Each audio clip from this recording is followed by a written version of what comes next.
Hello everyone, and welcome to episode 2 of The More You Know.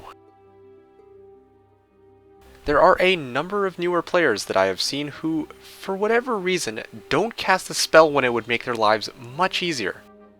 Perhaps they forget to, or they simply don't think it'll be very helpful, but in any case, they don't.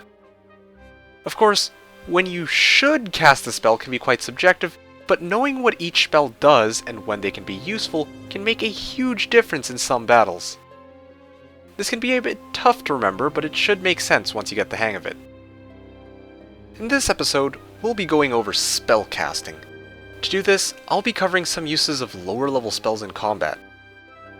Also, I'll talk about how certain spells are affected by whether or not you have a particular school of magic under your belt. To wrap up this video, I will mention how adventure map based spells can be utilized with schools of magic. At this point, I am going to quickly point out that the number of turns that a buff or debuff spell will last for is generally equal to your spell power. So let's begin by talking about the uses of some level 1 spells in combat. I am not going to state the effects of all the spells in the game, but I will demonstrate some possibilities. For example, the ranged guard here can cause considerable losses to my army. However, with CL here, I can throw magic arrows to take out as many as I can and reduce these losses. Here's another use, particularly with the spell Shield. Suppose you have a scout hero that can cast Shield, but does not have earth magic. Without advanced or expert earth magic, Shield targets one stack and can reduce the damage taken by 15%, which is pretty good. That's basically the equivalent of expert armor on one unit for only 5 mana. In fact, with armor, you can drastically reduce the damage that a stack would normally take. This applies especially to creature banks like dragon fly hives or griffin conservatories, where losses are typically to be expected. I will point out that it might be a good habit to ask yourself whether a spell you have access to would be beneficial to use. When I say beneficial, I mean that you should ask whether casting a spell will help you preserve your troops, kill more enemy units, or impede their units in some way that is useful. What I also mean is that if you can win a fight without losing units and without using up spell points, then you should probably do so to save those spell points for the next battles. Now let's start talking about the schools of magic. Not including magic arrow or visions, all of the spells in Heroes 3 fit under one of 4 categories: fire, water, air, or earth. The effect of a spell you cast can differ depending on the proficiency your hero has in that school of magic. For example, let's focus on 2 of the best combat spells in the game: Haste and Slow. Without having air magic at all as a secondary skill on your hero, casting Haste will increase an allied unit's speed by 3 for 6 spell points. If that hero has basic air magic, the cost will go down to 5 spell points. With advanced air magic, the speed increase will go from 3 to 5. And with expert air magic, the plus 5 speed bonus will be applied to all allied units that are legal targets for only 5 spell points.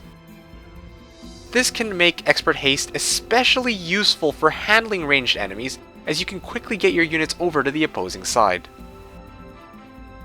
Let's try the opposite, particularly with the spell Slow. Slow, as its name implies, has the opposite effect of haste but with a different magnitude. A standard cast of Slow requires 6 spell points to use and reduces the target's speed by 25%. 25%, not bad. This by itself can be very handy for slowing down one stack of units while you fire at it with shooters, or focus on other stacks first. With basic earth magic, the mana cost of Slow goes down to 5. With advanced earth magic, the target's speed is halved. And with expert earth magic, a 50% slow is applied to all legal targets on the opposing team. 50%! That's a huge difference between having a school of magic at the basic level and the expert level, especially for level 1 spells. If you don't believe me, try playing an equally matched battle without mass slow and with mass slow. Unless you're up against some kind of magic immune monsters, slow can make your life much easier. Note that haste and slow are able to replace each other when used. If you cast haste on a slowed unit, this will replace slow with haste. And if you cast slow on a hasted unit, this will replace haste with slow. Of course, there are other spells out there that have much stronger or wider effects as well, depending on your magic school proficiency, such as Bless or Curse.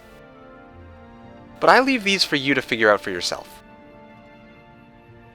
That leads us to the final topic for this video, adventure map spells. There are quite a few, with Town Portal, Dimension Door, and Fly being the most infamous for granting high mobility. However, never forget that with Expert Air magic, you can see the positions of all towns and heroes using View Air.